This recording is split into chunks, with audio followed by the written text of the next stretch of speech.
Et salut à tous, nous voilà partis pour le 5e épisode de notre voyage en Nouvelle-Zélande. La dernière fois, nous nous étions quittés après une plongée exceptionnelle autour de Goat Island. Ce véritable sanctuaire pour animaux marins nous en aura mis plein la vue. Après une halte logistique sur Auckland, nous faisons route vers notre prochain objectif. Une destination prometteuse en belle plongée, la péninsule du Coromandel.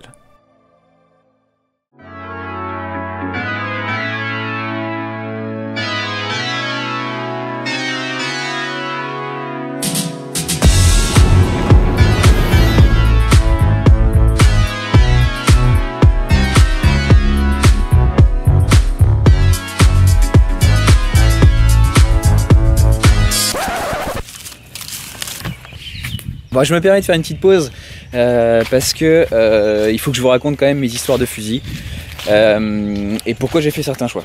Donc en fait, quand on est parti en Nouvelle-Zélande, on a traversé le monde en faisant une escale d'une semaine à Singapour chez des très bons copains. Une semaine géniale, même 100% vacances. Sauf que le hic, c'est qu'à Singapour, les arbalètes de chasse sous-marine sont quasiment considérées comme des armes, c'est-à-dire qu'il faut un permis, enfin c'est tout un bazar. Il se trouvait qu'un copain du sud de la France allait en Nouvelle-Zélande en trip chasse sous-marine quelques semaines avant que j'arrive sur le territoire. Donc en fait, il m'a proposé de me laisser sur place son fusil, qui se trouve être le Taxi, pour démarrer mon trip. Donc c'était génial, j'avais une arme, sauf que lui, son trip, c'était tout autre délire, c'est-à-dire qu'il avait accès à des bateaux et il est allé chercher du très gros poisson, de la très grosse céréale, et donc il avait besoin de ce fusil survitaminé. Nous, notre voyage est complètement différent, c'est-à-dire qu'on le fait en road trip, on part du bord, on vit dans un van qui est tout petit, et dans 2 mètres carrés, ranger une poutre comme ce Taxi, c'était quand même assez compliqué. Et en plus de ça, j'ai été incapable de me servir de ce fusil, qui a certainement du potentiel dans certaines situations, mais qui clairement me convenait pas du tout. Donc ce que j'ai fait, c'est que j'ai contacté un bon copain de Nouvelle-Calédonie, à qui j'avais laissé, depuis que je suis parti de Calédonie, en stockage long terme, on va dire, mon fusil, qui n'est pas un fusil exceptionnel, mais qui est un fusil que j'ai dans l'œil, et avec lequel j'arrive à faire des tirs très précis, même à la volée.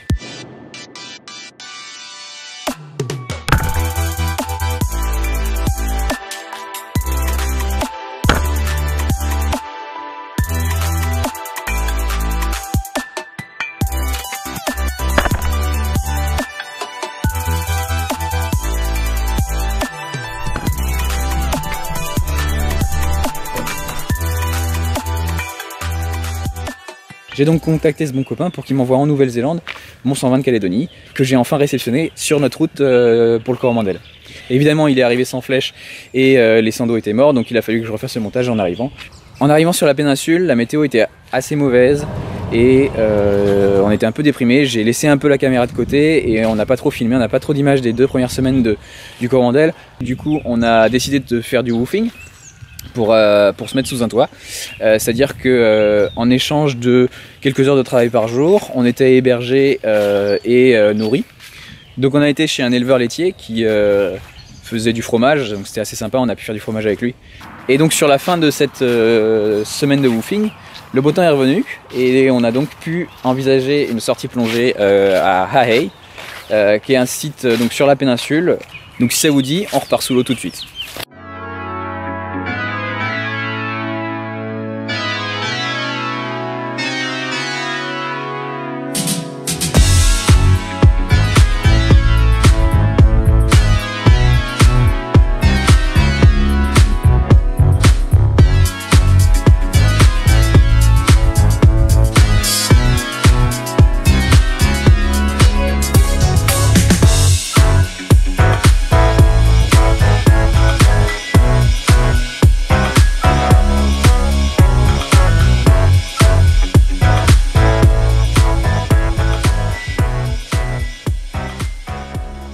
Notre canoë est ancré derrière 2 îlots de roches bien abrités du ressac.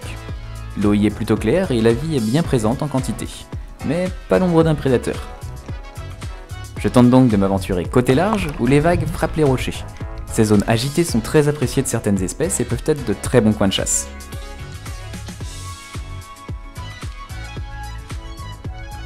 Je me retrouve alors dans une eau complètement verte et laiteuse où je peine à progresser.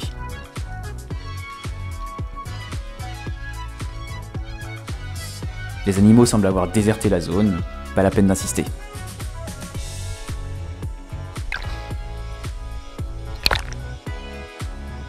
Nous quittons donc ces deux îlots pour rejoindre le milieu de la baie où émergent de nombreuses têtes de roches.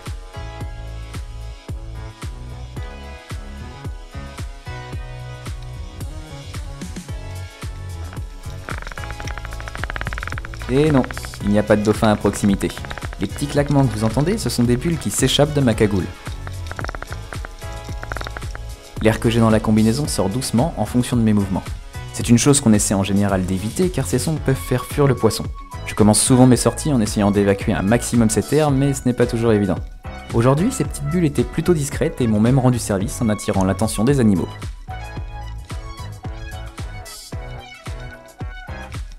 Et voilà justement un banc de kawaii qui viennent voir ce qui se passe depuis la surface. Une belle occasion de voir si mon 120 n'a pas trop pris la poussière. Les animaux paniquent en me voyant arriver et le groupe éclate.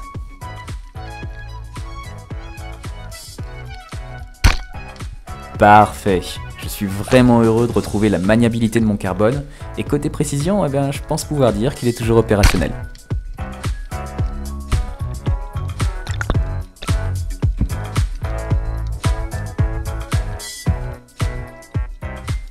Maintenant que le dîner est assuré, voyons ce que ce nouveau spot nous réserve.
Après avoir remonté ma magnifique trouvaille, je découvre une belle surprise en remettant la tête sous l'eau. Un kingfish fait le curieux et me tourne autour. Je retiens mon tir car il semble un poil en dessous de la taille réglementaire.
Nos appareils sont à court de batterie et le froid nous gagne après ces 5 heures passées dans l'eau. On en aura bien profité, il est temps de rentrer se mettre au chaud.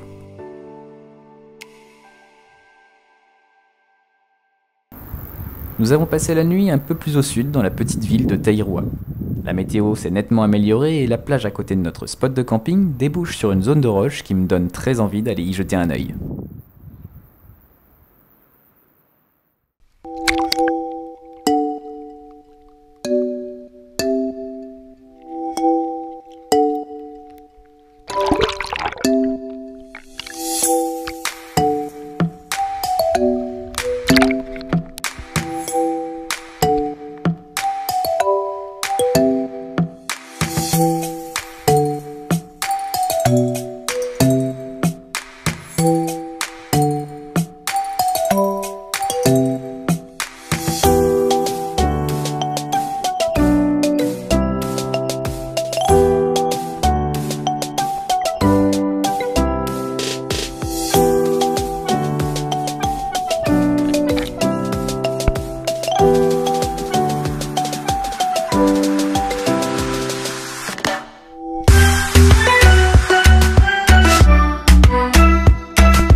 ceux qui ne le connaissent pas, cet animal est un ormeau, qu'on appelle ici pawa. Nous en avons sur les côtes françaises, mais chez nous il est strictement interdit de les capturer en plongée. La particularité de cette espèce, c'est qu'elle se ventouse contre la roche au moindre danger. La puissance de son pied le rend très difficile à pêcher à main nue, voire même totalement impossible.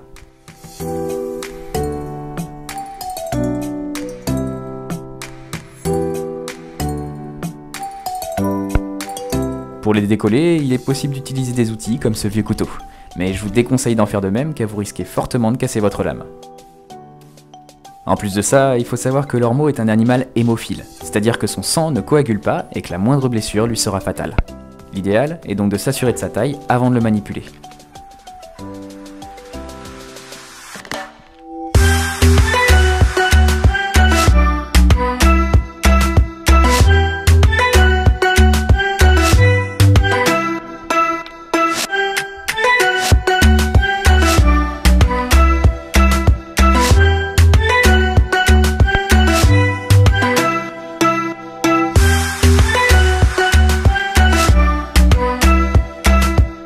Après une demi-heure de recherche, je finis par abandonner car je ne trouve aucun spécimen maillé.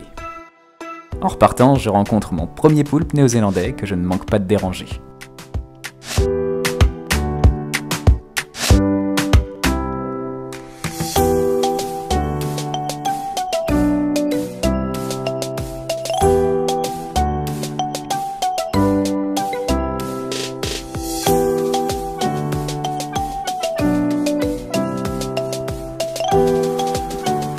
Allez, on va voir s'il y a du poisson.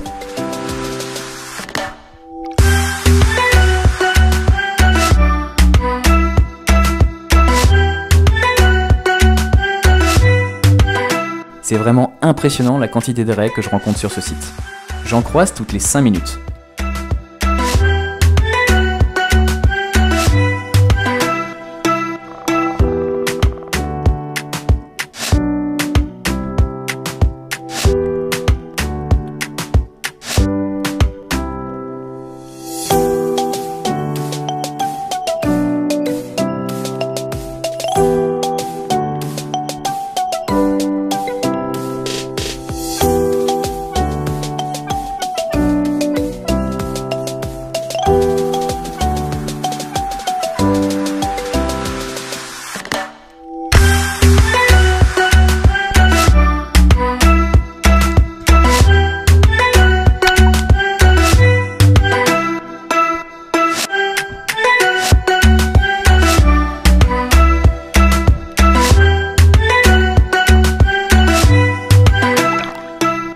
Voilà un joli kawaii qui vient rejoindre la croche-poisson.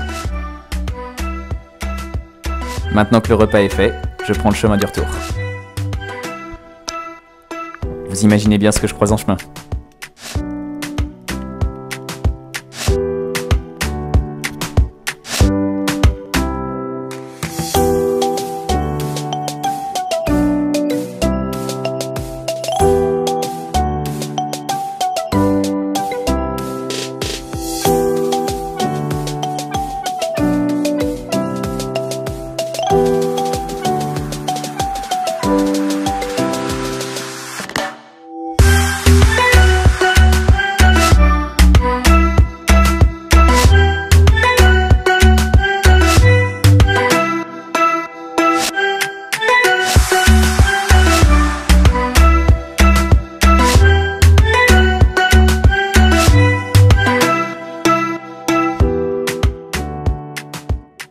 Pendant que ma GoPro fait une crise de colorimétrie, je m'amuse avec un petit Saint-Pierre. Il est un poil petit pour être pêché et de toute manière j'ai déjà plus qu'il n'en faut avec le kawaii.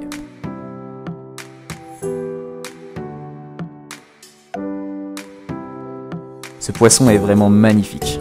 Je suis à chaque fois impressionné par la longueur des épines de sa dorsale. Mais le plus incroyable, c'est de le voir déployer sa gueule protractile. Bon, ce coup-ci, il n'a pas l'air de vouloir faire de démonstration, mais je vous conseille de jeter un œil sur internet. Pas très farouche, c'est un poisson facile à approcher, mais encore faut-il l'avoir repéré. Lorsqu'il est de profil, ça va, mais de face ou de dos, c'est vraiment pas évident. Bon, il est temps que je rentre, mais pas sans avoir croisé une dernière raie, évidemment.